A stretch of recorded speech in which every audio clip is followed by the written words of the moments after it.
Una cosa es la realidad objetiva y otra son los muy cargados de subjetividades relatos que se construyen a diario, para bien o para mal, en el plano mediático sobre esa realidad. La vida en Cuba, nuestra cotidianidad, que es de todo menos sencilla, suele ser materia prima para esos esfuerzos literarios que casi siempre narran un país apocalíptico. Una dictadura feroz que asesina sin escrúpulos, una nación sin seguridad ciudadana, una isla inmersa en el caos absoluto, un gobierno que patrocina el terrorismo, un sistema demagogo que beneficia a la casta regente. No somos Radio y Televisión Martí. De esa fábula estaremos hablando hoy, porque esto es Con Filo, un espacio para mostrar con todos sus matices las noticias, los hechos, las matrices de opinión que circulan en los medios y en las redes sobre la realidad cubana. Vamos a rasgar la costura de la manipulación mediática y adentrarnos en la arista filosa de los acontecimientos.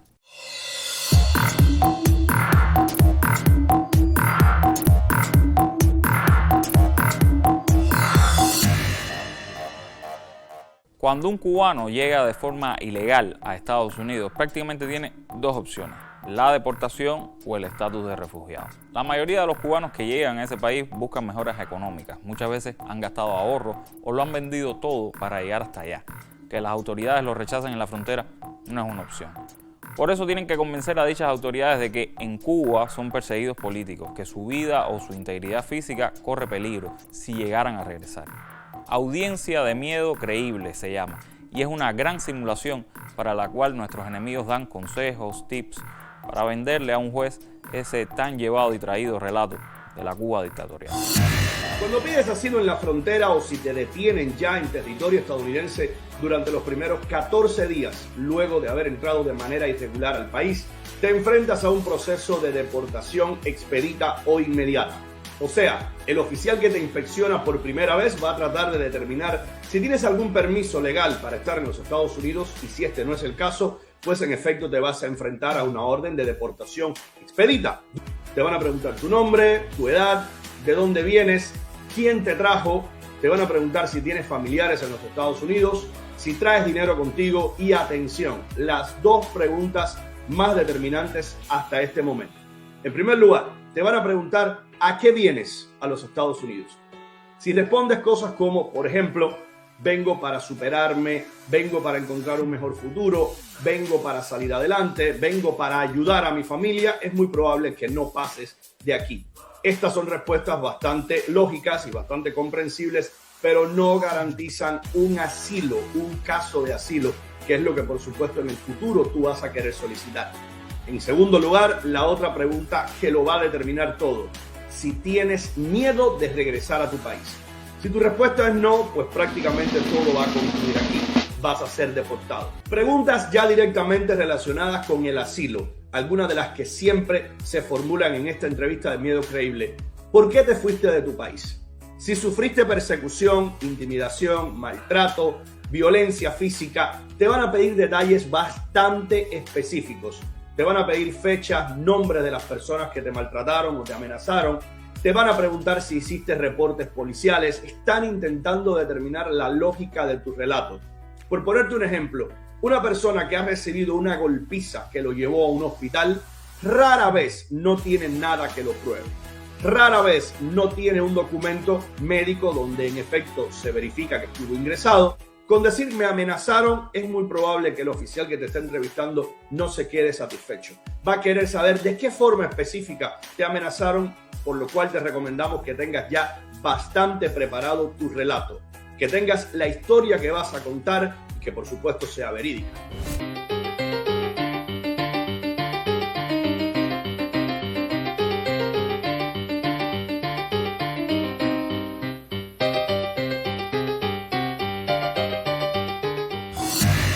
Una verdadera pena que esos perseguidos políticos apenas tienen la residencia permanente, suelen venir de vacaciones al país del que supuestamente salieron huyendo. Caso insólito en la historia universal.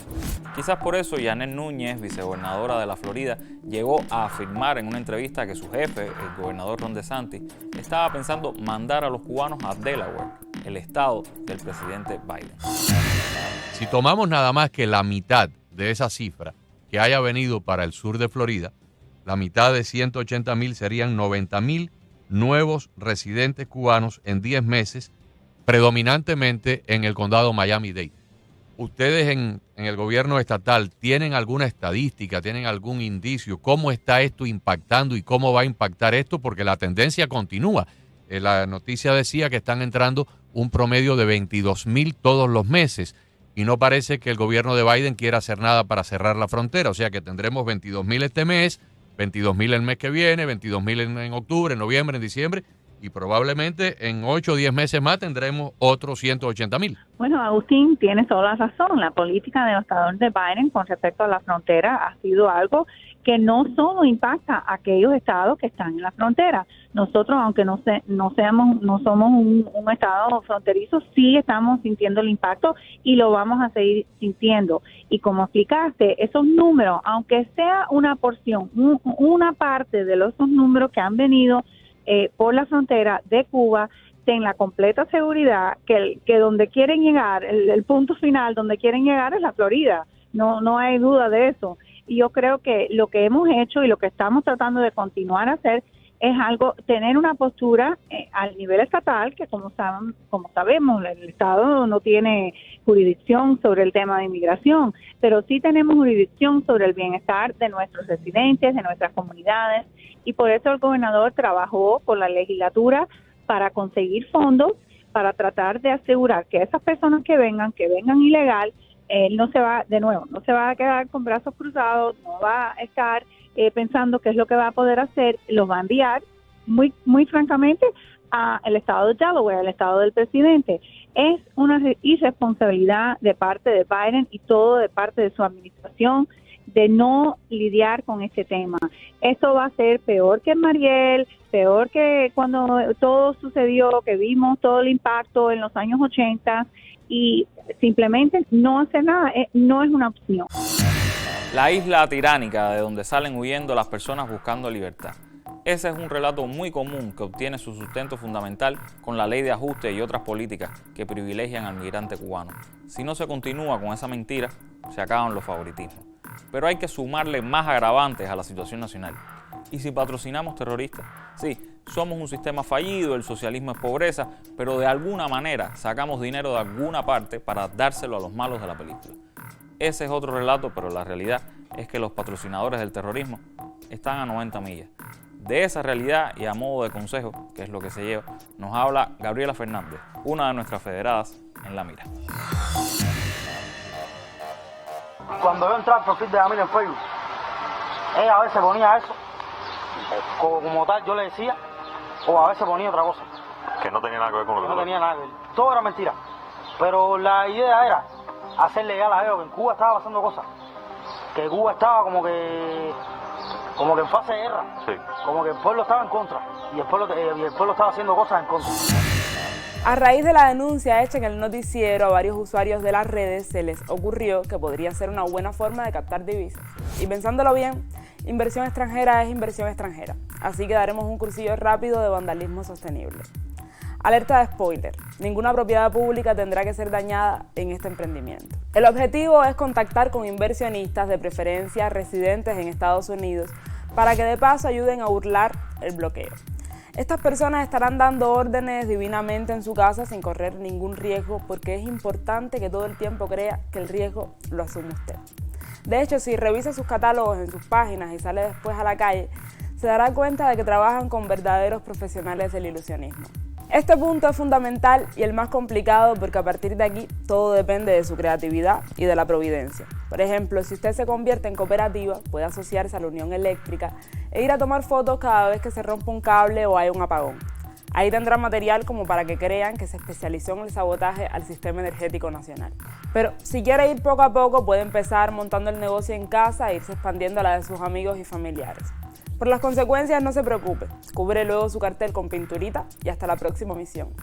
Ya si tiene conocimiento de Photoshop, lo tiene todo hecho, no se tiene ni que levantar de la silla. Es más, podría capacitar a otros compañeros que, si no les interesa el negocio, probablemente les sirva para la audiencia de Miedo Creíble. Nos vemos en La Mira.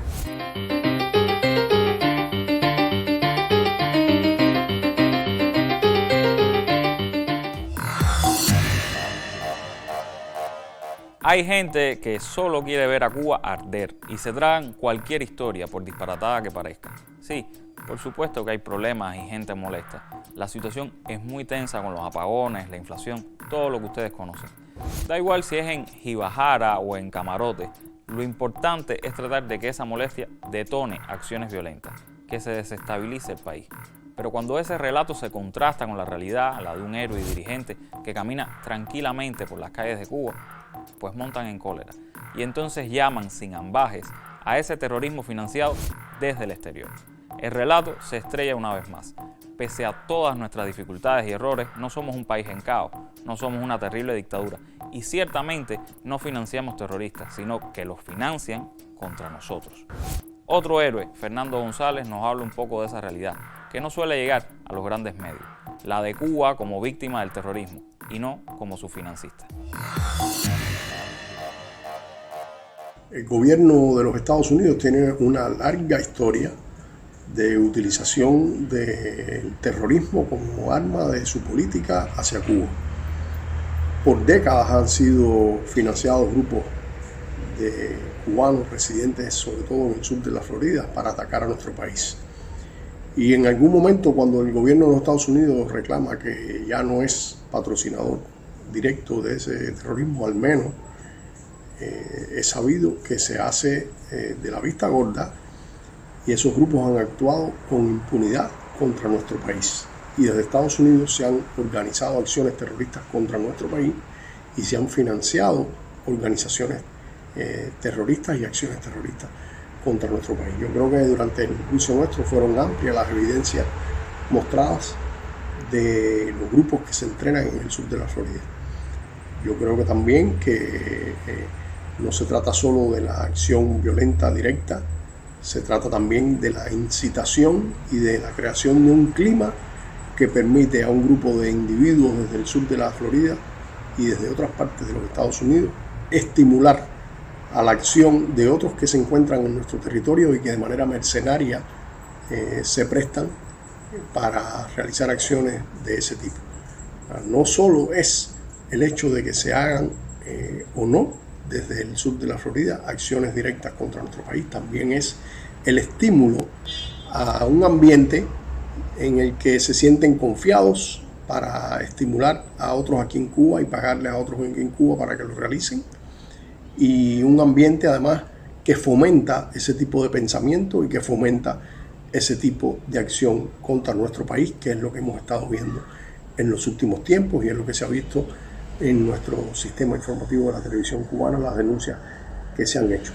Todo eso con un clima de odio, con un clima de incitación a la violencia, que no es castigado por las autoridades de los Estados Unidos, a pesar de que esos videos todos parten desde su territorio.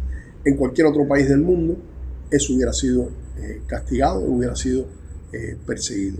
Cuba, con toda seguridad, no permitiría un hecho como ese. Sin embargo, se realiza con impunidad desde los Estados Unidos, se estimulan en Cuba ese tipo de acciones con videos y con comunicaciones que salen desde el territorio de los Estados Unidos, y las autoridades de los Estados Unidos están conscientes y tienen conocimiento de eso.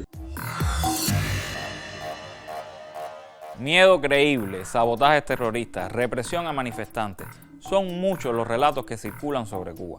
Es nuestro trabajo, nuestra responsabilidad, cuestionarnos esas construcciones mediáticas, asumir de manera crítica ese bombardeo de información y contrastar, buscar objetividad. Eso es a todo lo que aspiramos en este programa. Lo hemos dicho una y otra vez.